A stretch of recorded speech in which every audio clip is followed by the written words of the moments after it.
Welcome to Leadership Coaching, the podcast, which builds on conventional wisdom and adds a fresh perspective on this ever-evolving field of coaching.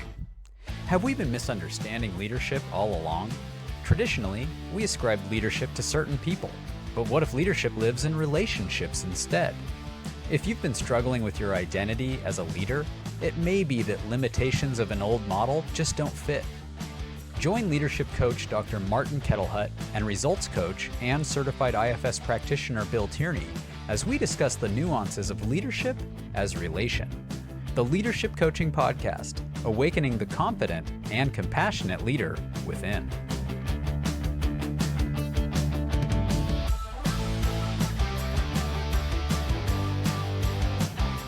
Welcome, everyone, to the Leadership Coaching Podcast with Bill Tierney and Martin Kettlehut.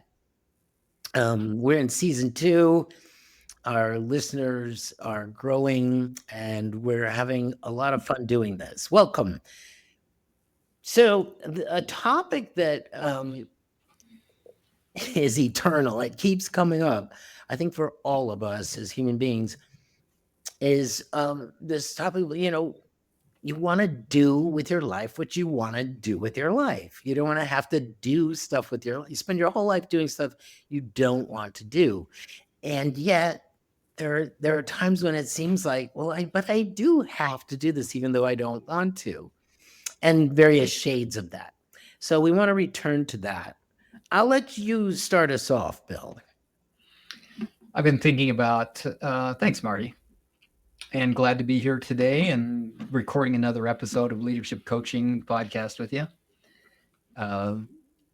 Today, I suggested that we both come up with a couple of things that are on our plates today. We might want to refer to this in the future as today's episode is what's on our plate.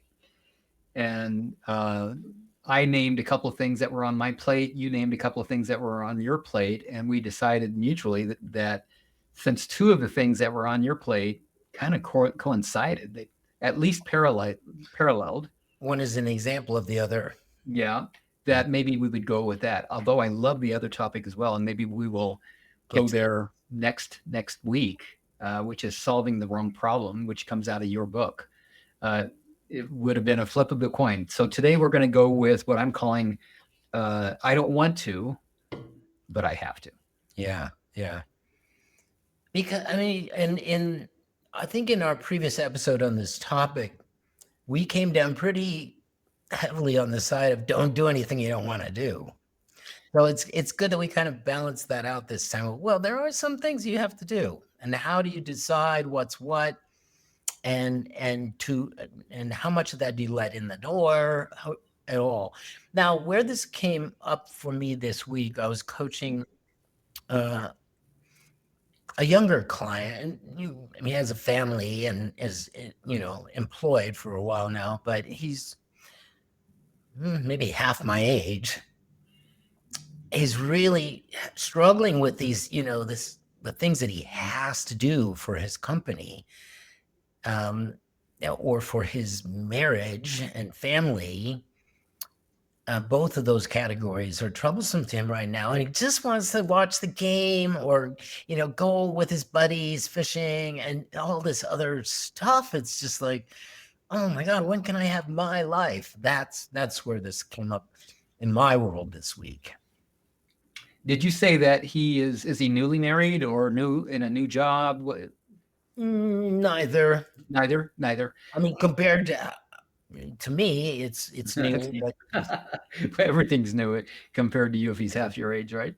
The reason I'm asking that question is because it's just something that you said just now reminded me of being 24 years old. Mm-hmm. And my wife gave birth to our daughter. Oh, wow. And I remember being so joyful and shocked when she was born and I was in the delivery room with her at the rush of emotions that came up, just all this love, and came completely unbidden, and there was nothing that could stop me from just weeping in the delivery room. which I think happened to be I guess she was, I was going to say a storage room, but we were in a storage room because the hospital was so full until they moved us into the delivery room right at the last minute.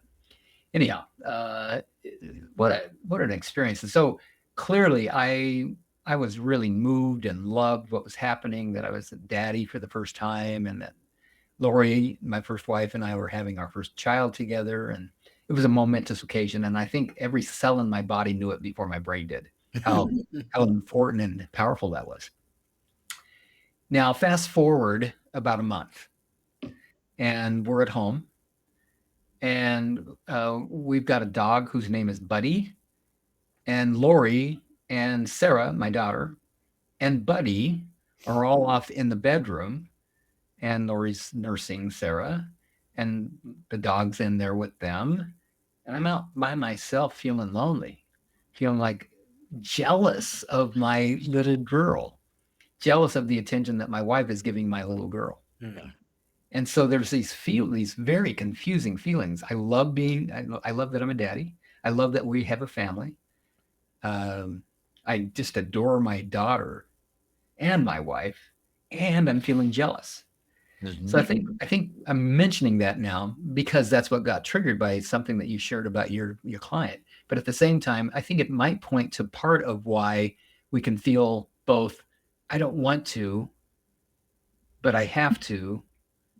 And will I do it or won't I do it? There's a confluence of a lot of different elements, a lot of principles, a lot of values, a lot of concerns, parts of us that are in conflict about what do we feel about this and what do we do about this? Yeah. Well, and I think that the approach that I've started with him, and so maybe this is a good way to start getting into this or not, is to look at what is that have to serving? Is it serving a larger purpose that's important enough that you would override your feelings, so to speak, about it? Like brushing your teeth is a simple example. Like, it's not my favorite thing to do in the day. It's bothersome.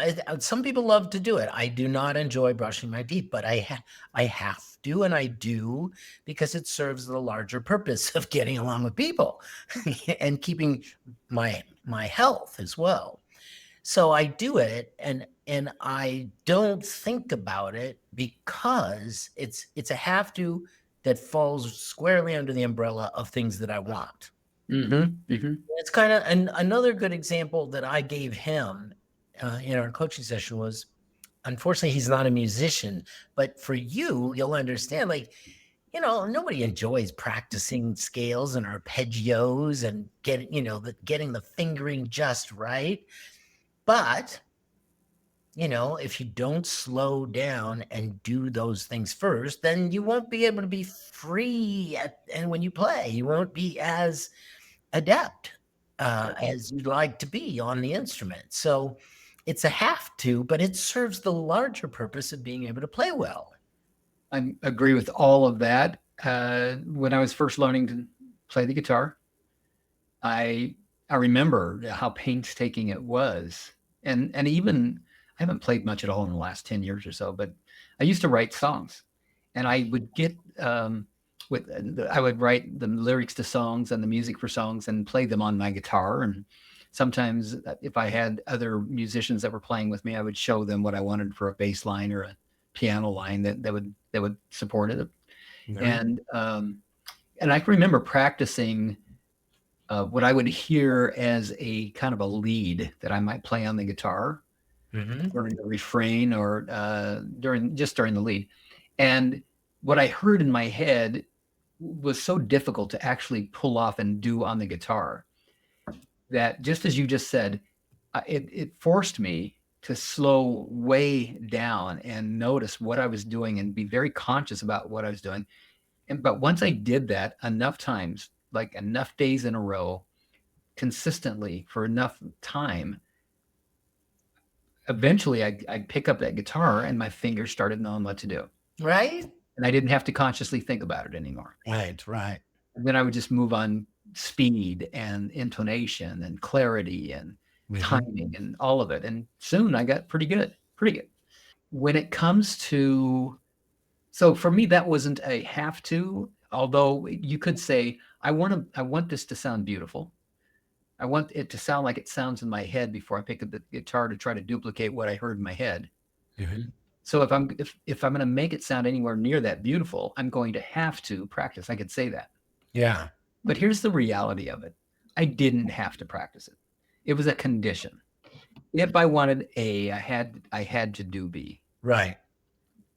Another topic that we considered today was solving the world problem, and we'll talk about that hopefully in another episode. But if that's another example too, is what if I assume wrong? What if I assume that if in order for A to happen, I have to do B, and the truth is I don't actually have to do it, and I could still get A. That's one thing to consider. Mhm. But the other one is to change the language a little bit, because and really what we're saying here is, if I want this outcome, then doing this thing would produce that outcome. So do I choose to do it or not? And I might have parts of me that say, I don't want to. I don't want to do it. It's not fun. It'll take time. It's arduous. It's upsetting to me. I don't want to do it. But if I tell myself I have to do it, that's not really the truth most of the time, I don't think. What do you think of that? That could very well be true. There, like a good example for me in my business, I don't want to do invoicing. Well, I could have somebody else do that. I don't Yes. have to do that. That's right. An Right. invoice needs to go out if you expect to get paid.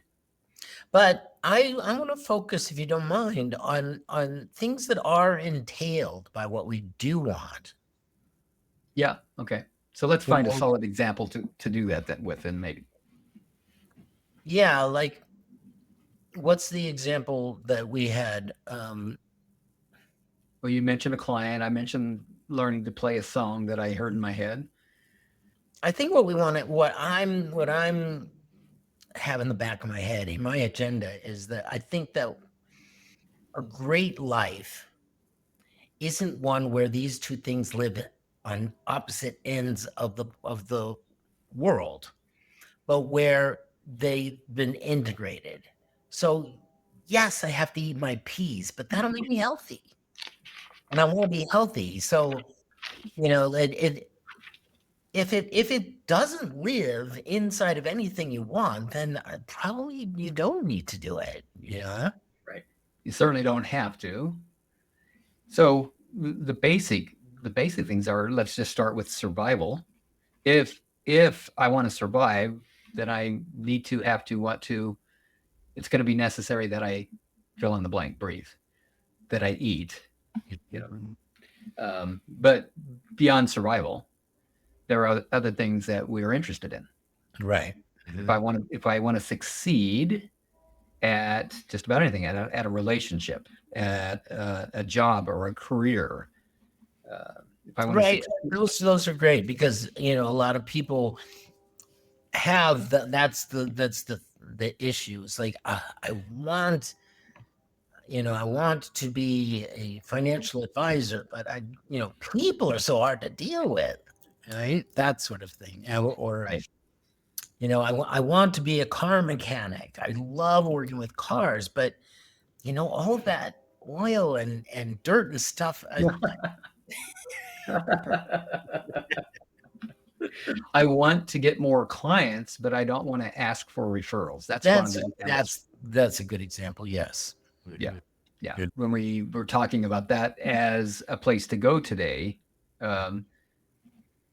recognizing how important it is to get referrals, and how valuable referred clients become to us, and how great they are to work with. A good example, because there's hands down hardly a comparison between the kind of people, the kind of relationships that show up from random marketing versus a referral. Like it's almost always, a better fit. That's right. And right. so I want those kind of new clients rather than those.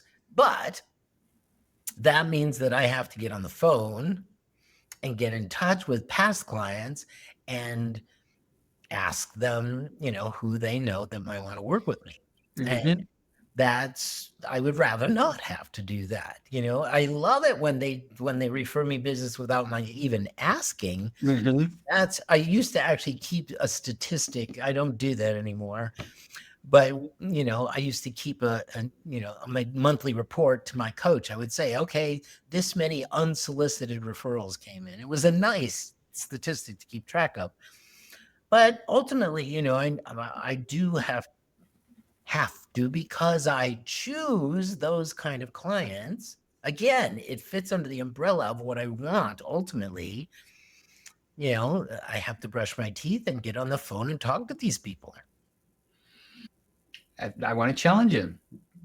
Do you have to get on the phone and talk to these people, your current and past clients, in order to get new referrals? Is that true? Well, it doesn't have to be by phone. Well, okay. I have to have conversations with my Yeah.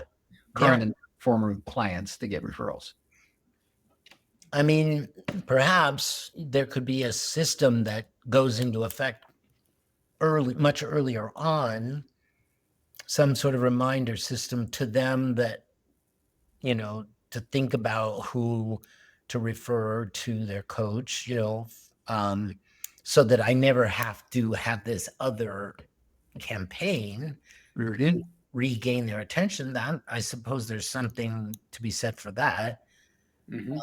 But I'm a strong believer that a real-time one-on-one conversation is most effective. Absolutely. I couldn't agree more. But do you have to do it if you want to get referrals? I'm going to probably step in the mud here, but yes. Is it more accurate to say the most efficient way that you have found to get good referrals is by having a conversation with previous and current clients? Yeah. And efficient and effective. But is it more true to say that the most efficient way that you found to do that is to have those conversations, or is it more accurate to say I have to have those conversations if I want to get referrals? I guess the former. So your point is, look, you don't absolutely have to, but it is the more efficient and effective way. It is, yeah.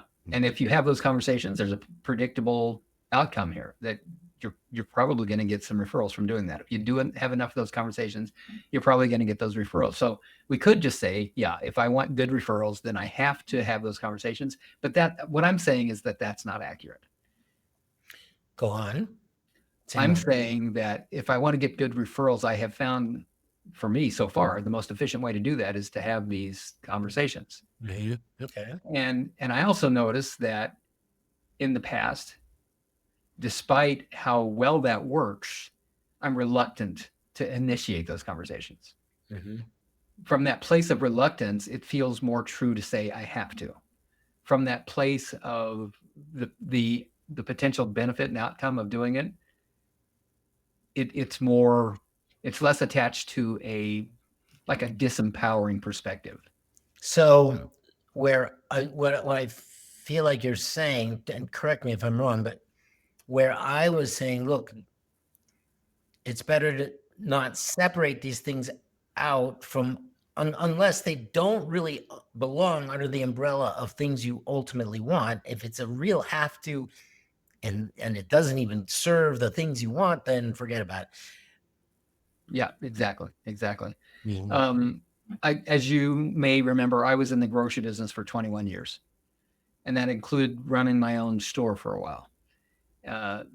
It included being a department manager in several different departments, and it included just being the low man on the totem pole and doing whatever needed to be done, including the bathrooms. So over that 21 years, I did a lot, and I learned a lot about retail grocery. And one of them is the idea of a loss leader. So I'm just going to throw this out. A loss leader, for example, milk. It cost us $2 a gallon for the milk, let's say, and we're selling it for $1.99. That's a loss. We're losing a penny every time we sell one. Why would we do that? Because if we don't sell our milk, 90% of the people that go to the store for groceries go there and they're going to buy milk. Maybe not every single trip, but they're going to buy milk. They got to know before they leave their house that they can count on when they go to my store that they're not only going to find milk, they're going to find it fresh, and they're going to find it for a competitive price. If they don't know that, they're not coming to my store. I won't do any business. So I'm just setting up a scenario here as an example. Let's just say I decide, no, I think it's BS to lose a penny on milk every gallon that I sell. I want my customers to pay me a profit for everything I sell in the store. Costco's like this. Costco makes, I don't know what it is. Let's say it's 10% on everything that they sell in their store. They don't lose anything. They don't have loss leaders. They make money on everything. Now, that's the information I have. If you're a Costco employee or you know different than I do, I don't mean to be a know-it-all here. It's just information that I have. It may not be accurate. But let's just say that it's very rare in retail that there wouldn't be a loss leader. Now, I open my own store and I say, I'm not going to do loss leaders. I'm going to make money on everything. Chances are I'm not going to do as much business as if I did do loss leaders on bread and milk and the basics. So I could say, I want to have a grocery store and I want to be profitable in my grocery store, but I don't want to discount my milk and have it as a loss leader, but I have to. That's a long ways to give an example around my point, which is no, I don't have to. I don't have to do loss leaders on milk. But if I want to get what I want, I have to find some way to get that. If I want to have a profitable, busy grocery store, I have to find some way to get there. So what is my problem with giving away milk? Why wouldn't I want to? That's where we need to go, I believe. Is to get underneath what is it that makes me feel like I'm doing something that I have to do, even if I don't want to. Great. Yeah. What is it about calling or reaching out to previous or current clients and asking for referrals that you don't want to do? What is it about that? Be a bother. I don't want to bother them. What else? That's the main thing. Because if you bother them, then what?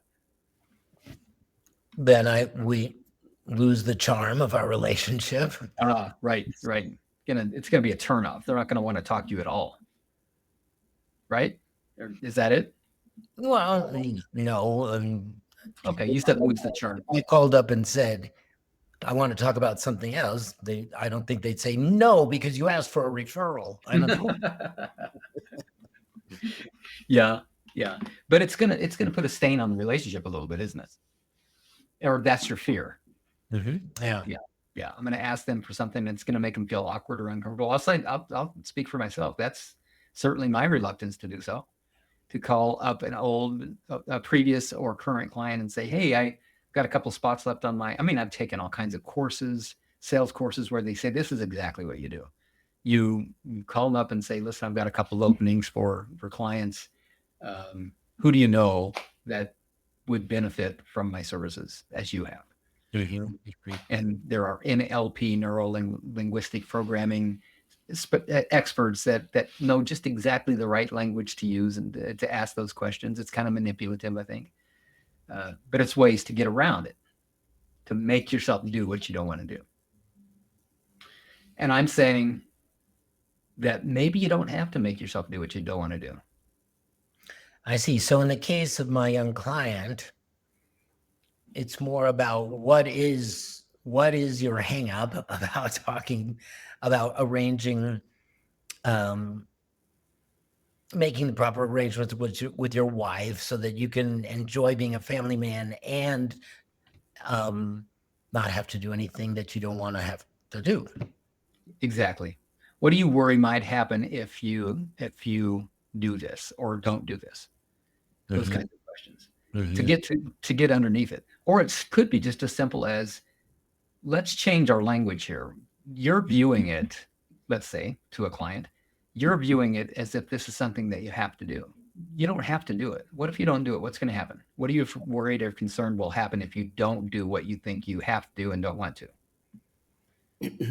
That client's going to reveal what's distasteful for them about this. Right. I don't want to bother them. I won't know what to say. I'm scared of rejection. I'm afraid I'll find out that I really didn't bring any value. These are some of mine that come up when I even consider it. So then, with good coaching, I would think that we'd be faced with then, okay, so it's if you're not going to do that and you want that result, what do you propose? And often in my life, what I have found is that I do workarounds.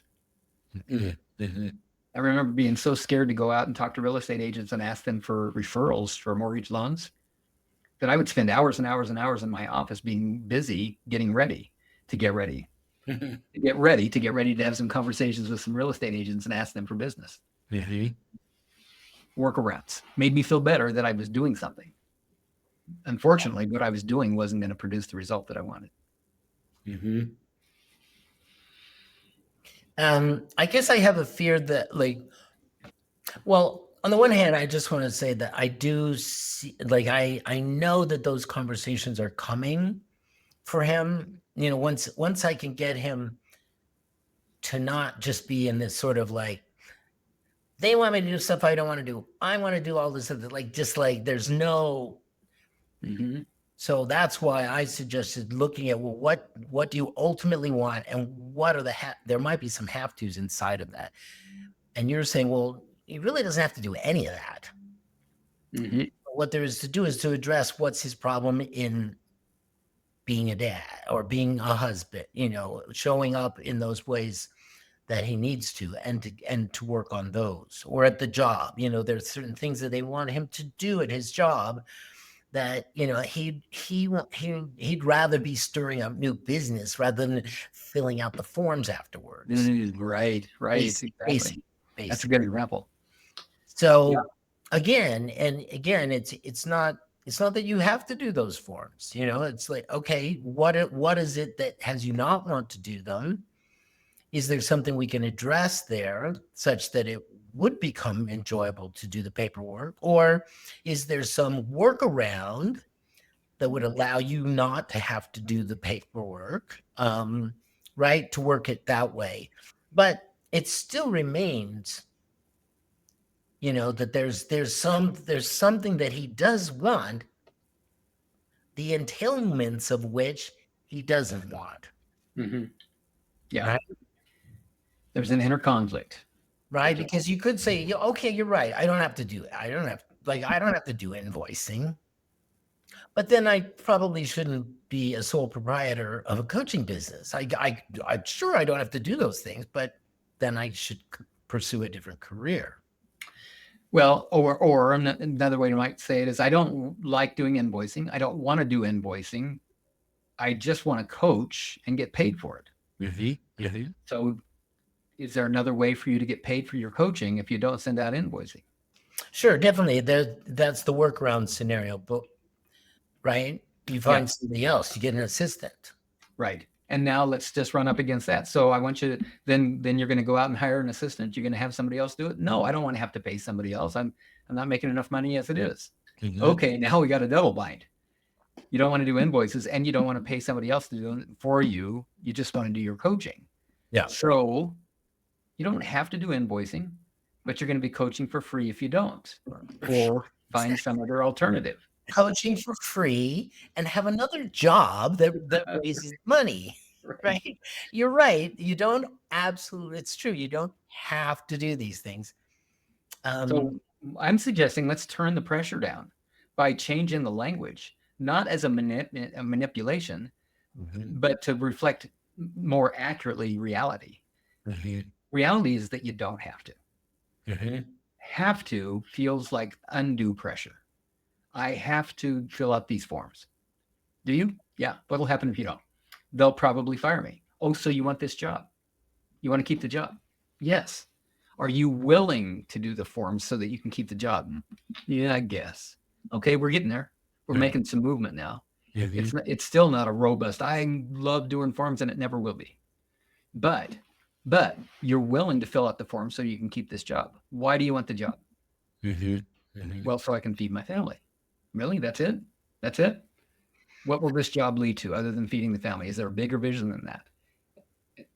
And now what feels like annoyance, if we have a bigger vision, well, this job will take me to the next level and to the next level and to the next level, or it'll enable me to buy that house if I save enough money, or whatever that would be. Save for college, send my kid to a nice university, whatever that would be for them. Now, filling out forms feels like an act of love rather than a have to. Got it. Right. Yeah. So I think we come to the similar thing, because I was saying, look at the larger purpose. Yes. That transforms the doing, Right. from something onerous to an act of love. Mm-hmm. Right. Yeah. Right. Because I guess why I'm a little sticky on this with you is because, and I could be totally wrong about this, but it feels to me, just as a real basic level, like it's worth reconciling oneself to that there are things you have to do. And your basic stance is no. There's nothing you have to do. It is. It really is. And I'm being a little sticky about it too. Yeah. And so I think that's I think and this could just be the way I've learned to deal with life, and that it's not true. Maybe it's a survival mechanism of mine, but I've developed this, even being alive. I would go this far is to say that, human life is suffering. It's a struggle. And so, you have to get with that. You have to be with that. It's going to be painful. This is not going to all be the way you want it. It's not going to be what you wanted. There are going to be surprises. There are going to be horrible things that you have to deal with in life. And so I'm trying to, be ready and sturdy enough to bear those. And like I said, I can tell as I'm saying it, it almost sounds like, something out of the Old Testament, but there it is. Well, it sounds like isn't it out of the Tao? Buddhism? Well, the Tao isn't Buddhism. That's Taoism. Okay, excuse me. So Buddhism. Mm-hmm. And what are those? There's 3 truths that Buddha taught it right from the beginning. Aren't there 5 noble truths? I'm not sure. I don't know, honestly. I'm way out of my wheelhouse here, but I just remember reading a couple books about Buddhism, and maybe it is the first noble truth is life is suffering. Isn't that right? Yeah. Yeah. So that's what I hear you saying. And I object to that. I don't agree. Uh-huh. I don't agree that life is suffering. I think that I have suffered in my life, but I don't agree that life is suffering. I've also had joy in my life, and when I am experiencing joy, I'm not suffering, and I'm still alive. I'm not saying that there's nothing to life but suffering. That's not what I said. No. I heard you say that life can be really hard. Yeah, exactly. And I heard you say something like that. Your attitude about that is, I want to be prepared. I want to be sturdy. I want to bolster myself so that when it happens, I'm ready. Yeah, I mean, I think there is a part of what I have in the back of my mind are all of this work that's being done now about the millennial generation. And the thesis is, I'm not claiming this, that they're much more oriented around, like, I'm not doing anything I want to do, than we I'm on the cusp of the boomer generation. I'm at the very end of the boomer generation. So I have a very different outlook on all this stuff. I'm actually Gen X, but then there's no preparation. Then, well, what do you do when you're faced with stuff, entailments of life? doing your taxes, getting a job, helping old ladies across the street, like all these things that they're the struggling part of life, and so that's where I'm coming from. And a lot of times, I'm just going to be really honest about it, a lot of times the way I deal with these, what I call have-tos, entailments of what I want is another way to say it, Yeah. is that I turn off the mind about it. I sing a tune while I'm washing the dishes because I'm not into washing the dishes. And so I ride through it on the tune. When I do my invoicing, I'm usually listening to music or, looking out at Long's Peak or, having a nice cup of coffee, something to make it endurable. Right? Because there are things that they're entailed by my life. Yes. Yeah. But I don't especially enjoy them. So all of that not enjoyment stuff is going on up here. So I turn that off and just do it. I see. Yeah, that's great. I make some adjustments to all that's going up there. When I notice that I'm suffering and I'm doing something that I find necessary, if I want to get a particular outcome, I just remind myself, I want to do this. Yeah. I also don't want to do it. So thank God for IFS because it makes me feel sane. There's a part of me that absolutely doesn't want to do anything I don't want to do. Yeah. However, there are parts of me that will step in and say, but I'm willing. And because I'm willing and because I see that I'm doing it, apparently I want to do it. Yeah. And what's the evidence that I want to do something? I'm doing it. Yeah. And that makes just a huge difference for me when I recognize that I am still in choice, even if it's something distasteful, even if it's something I don't. This is where our different ways come back together again, because it's when I see like, old, like, no, I don't want to do the dishes, but I don't want to live in a house of dirty dishes or have to buy new ones all the time. Yeah. So ultimately, this fits under the umbrella of something that I want, is to have the dishes clean. And another thing that I'm noticing, I mean, that is another really great example, is how it feels inside to push up against, I have to do this. Doing it because I have to is completely disempowering to me. Yeah. Whereas and this isn't just a way to manipulate my own mind, it's a way to find truth that's empowering. There are parts of me that don't want to be doing this right now. But there are also parts that recognize that if I don't do these things, then I'm not going to get the outcome that I want. So despite the fact that I have parts that don't want to do it, I am willing to do it. So I choose to do it. And here I am doing it because I do want that outcome. Yeah. Yeah. Choice, and I'm empowered. Great. Yeah. Interesting. Both of them spiral, by the way, and you've noticed this too. I'm sure everybody has, if they haven't stopped to think about it.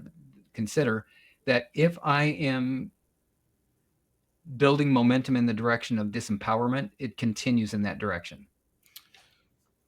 If I'm building momentum in the direction of empowerment, that continues to build momentum. It feels like much of the time I am the captain of my own momentum. I'm in charge of which direction I'm moving. I don't think that I ever sit still. I don't think that energy just sits still for very long. So like with this client of mine, I told him with regard to the tension in the marriage, I said, be the marriage, right? That's what you want, is the marriage. It's not about these other things that you feel that you have to do. Be the marriage. And, you'll come up with new ways to handle these. Be the marriage. Right? As opposed to being the husband against the wife about what he has to do. The marriage. What you just now said reminds me of another leadership book. I'm reading your book right now. I'm also listening to another leadership book called Extreme Ownership. Have you heard of it? I've heard of it. it's by a couple of Navy SEALs. And so Mhm. there's a lot of, a lot of testosterone in this book and a lot of rah-rah. However, the principles are just solid. Mhm. That when I hear you say be the marriage, that is extreme ownership. I am taking responsibility for this marriage. Right. If I don't like the way the marriage is going, I am responsible. If I'm not getting the outcome that I want in my life, in my career, in making money, or in my relationship with my kids, in any of my relationships, in any area of my life, I am responsible. If I can start there, Mhm. that seems to me to be miles and miles and miles away from I have to. Yeah, I would agree. I don't know if it would for everybody, honestly, but what I'm meant to be speaking to is that internal motivational piece that you is your reason for taking the IFS approach to these questions, because you don't want to be battling yourself against have tos inside. And Right. so if you're being the marriage, the struggle is already resolved, and then we go from there, right? I am married to you. I'm committed to the marriage. Now let's look at solving all the problems from there. Yeah. Yeah. Love it. That's great. Well, you and I have kind of bumped up against each other quite a bit in this conversation, and what I'm noticing is that um, that many times you and I are paralleling as we're going down the racetrack around the track. You'll take the lead, I'll take the lead. You'll take the lead, I'll take the lead. Not a competing, but just handing it back and forth to each other. Today, it feels like we're doing more bumper cars, but that's the way comfort conversations go sometimes, right? A lot of starts and stops, a lot of, and I could feel you doing the same thing I was doing. I'm trying to find a way to both support and complement what you're saying, while at the same time noticing that I have a different take, and I'm really struggling to match you. Really, what's this been like for you in this conversation? Oh, no, I think you described it well. I also, it's been motivating and reassuring for me as we have had these bumper car moments. But we both have found different solutions to the same problem. It sounds to me, and I think it's also another thing to consider that sometimes these sorts of deep, fundamental things are very much our ways of solving them are they grow out of our background too. That's true. That's right. True. It's our I survival came to mechanisms. these because of the influence that have been in my life, and you came to those because of the influences in your life. And we both agree that you don't want to do anything you don't want to do, and that there are some things that aren't the first thing that we would jump at, but they are um, giving us the life we want. Right. So Yeah. I think there's a lot more in common than different here, actually.